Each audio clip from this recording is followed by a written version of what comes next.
Hi everybody, this is Rick from Studio Spades, and today I'm going to show you how to scatter objects onto a surface with Blender Exploder tool. Many might not know that you can also do this, so I thought it would be a nice time for a tutorial and show you how to do that.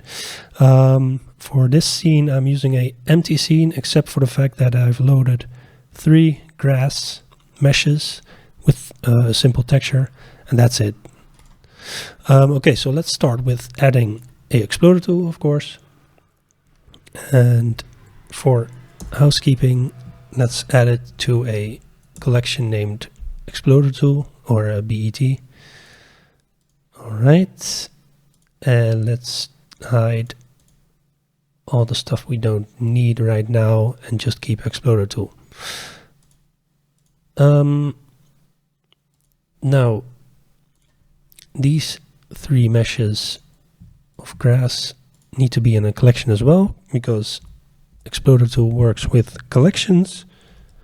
So let's add it by pressing M in the viewport and then adding the title grass, so we know what to do. Alright, let's go to the modifier window, pin it, and spawn instance on mesh allows you to spawn instances on a mesh. So we need a mesh for that as well to spawn on. So let's add a plane, and again press M, new collection, plane.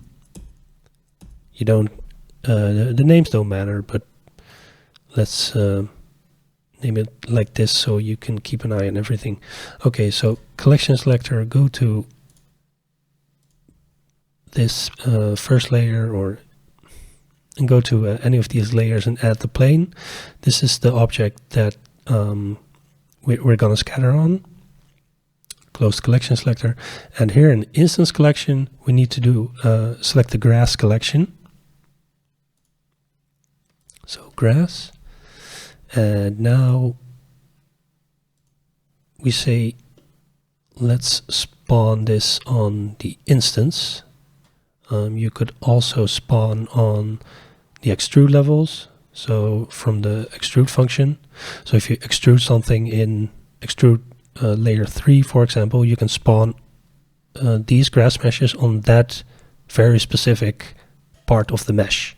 So you have quite some options on locations where you can spawn meshes on, and I hope to expand that in the future. So yeah, you can see quite a lot of options here already, but first I want to increase the density, so we'll have to go to the Poisson disk settings, increase the density, and I'm going to switch over to Eevee to keep it a bit faster. Yeah, so let's crank that up. Let's say 500. Boom. That looks pretty cool. So when we press play, nothing happens, even though Exploder tool is, of course, a tool that helps you animate automatically. So whenever I'm working now, I'll just let the time here play.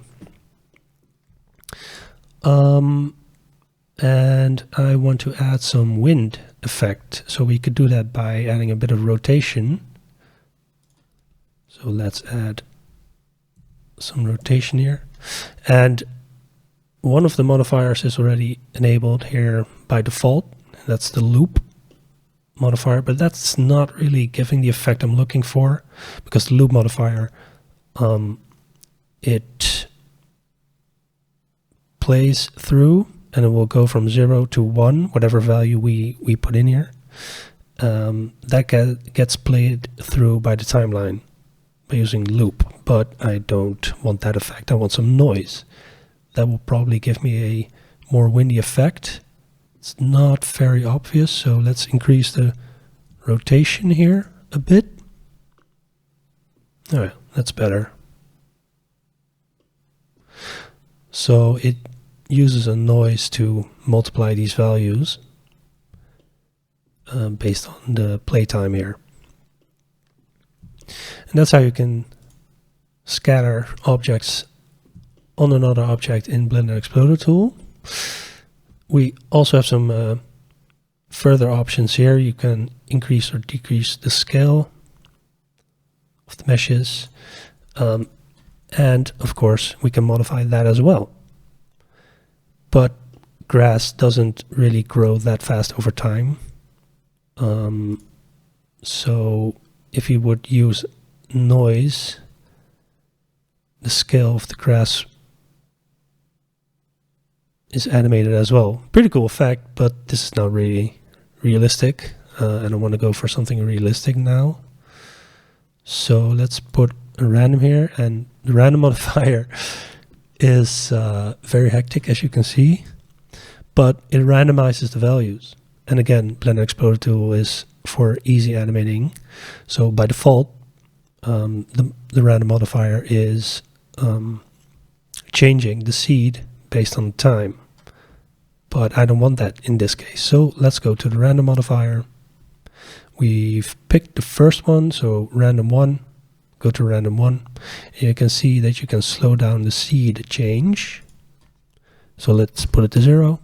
And then we have random values that don't change over time. Unless we, of course, put back a value.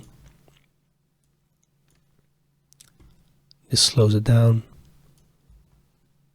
This is even slower. And 0 completely disables this. We also see a new problem here. We have some grass on the underside. Now, this happens because we're using noise to move this, but the noise uses negative values, creating grass on the other side as well. Wait, is it? Oh, no, sorry. Not the noise, the random. Random, so we'll go back. You can see here the range mapper for random 1. You can change all the ranges for all modifiers. The same goes for a loop and sine wave, etc. You can change the ranges. So -1 means that the underside also the random modifier will also scale this to -1. That's what's happening right now. So basically these meshes are -1 in scale. We don't want that, so we'll put it to 0. And then we only have positive values, so the grass will only show on the top side and not on the bottom, except for some clipping, of course, because the grass is rotating. But we could also fix this, of course, because we can translate the instances as well. So put it up, and you can again see it moving automatically because that's what Blender Explorer Tool does, but we don't want it in this case. So we'll disable the sine wave modifier here, and we'll fix it a bit so we'll not have much clipping, maybe 0.05. Yeah. I mean, it doesn't really matter, but it just shows the capabilities of Explorer Tool. So yeah, I hope you like it. There's a lot more options, but try messing around with them.